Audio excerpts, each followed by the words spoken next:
What's up guys, as promised, we're continuing our overall top 5 summer 2023 anime list with this top 5 dark horses of the season list, meaning these are the anime with the most potential. At number 1 we have Helck, and I'm mainly saying this as a manga reader. Helck, as in the main character, not the series, has a very unique character design which may push away some viewers, but please do watch it even if his design alone turns you off. Have a look at how the other characters look like. The contrast is pretty big and he's the only one with the comedy design except for the mascot of the anime, and eventually you'll get used to his design.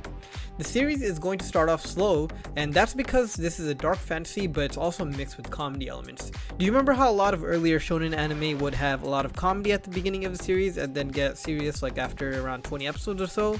KHR. It's kind of like that. I'd say the series should pick up around episode 5 or 6 into the season, but it gets really good after that point. It'll probably take a few seasons to cover the manga, but it gets better the further you go in, and I love the story since it was the first of its kind for me with the spin it took on the heroes versus demons type setting. Helck's design also makes a lot of sense when you think about how the comedy aspects are hiding the more darker aspects of the world. Not to mention when he goes serious, you know shit's about to go down. Story follows around Helck, who is a former hero of the human world who joins the demons after killing his brother, who was the primary hero of the world who previously killed the demon lord. There's a very good reason behind this, and this is a serious part of the story that I don't really want to spoil because it's such a huge part of the story. Truly, just give it a watch and I'm pretty sure you will enjoy your time. Undead Girl Murder Farce is our number 2 on this list, and this is a very unique story about an immortal girl, Aya, who is looking for her body after getting decapitated, and her servant, Sugaru, who has part demon blood in him and he's trying to avoid becoming full demon. Both of these guys are chasing after the same dude, so they travel together solving mysteries while searching for clues on the main antagonist. Truthfully, this is more of a supernatural mystery version of Detective Conan. They probably work as detectives, but the two characters are very eccentric and make a bunch of dad jokes like, "Wow, Aya-sama, good thinking," and then she's like, "Haha, well, I'm ahead after all." Anyways, this is an extremely enjoyable anime to watch, and depending on the content of the cases that they solve, it can be amongst one of the best of the season. At number 3 we have the most heretical Last Boss Queen. This is one of your typical reincarnated into last boss shoujo stories.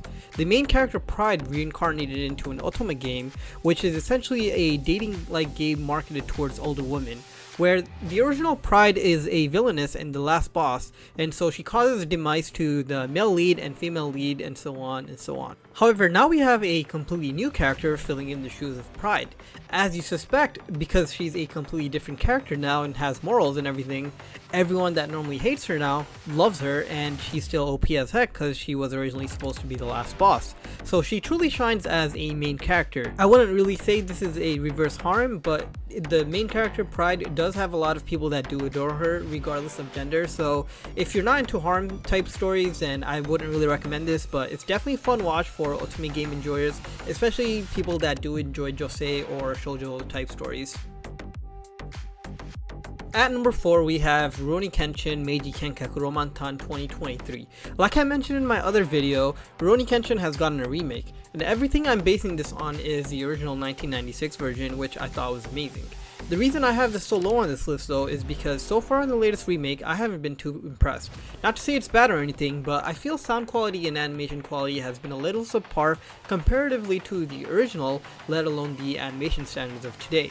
Of course, the anime doesn't really get too into any complexity in the original till the first series arc after, every character has been introduced, so here's to hoping the 2023 Rurouni Kenshin remake doesn't disappoint.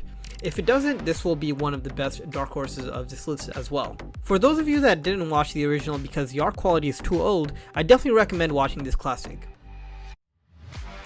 And finally, at number 5 we have Synduality Noir. This is definitely going to be a hit or miss for some people, but this story takes place in the future where the year is 2222, where most of humanity was wiped out due to poisonous rain, which also deformed creatures to become a huge threat to humans. This is an age of AI and robots, where humans pilot these not so giant robots, but more like vehicles to wipe out these creatures and protect their remaining cities. The main character comes across one of these original androids built for combat from a long time ago, and he starts his journey as a hunter with her by his side. I'm not sure if there will be any romance between the main character Kanata and the android Noir, but I do ship them and I do hope we get just a tiny inkling of it. I don't really want them to focus on it, but I hope that we do get some romance. Anyways, that's about it for this list. Next time around, I'll be following up with a top 5 sequels list, so be on the lookout for that. Thanks everyone for watching, and don't forget to like and subscribe. Bye.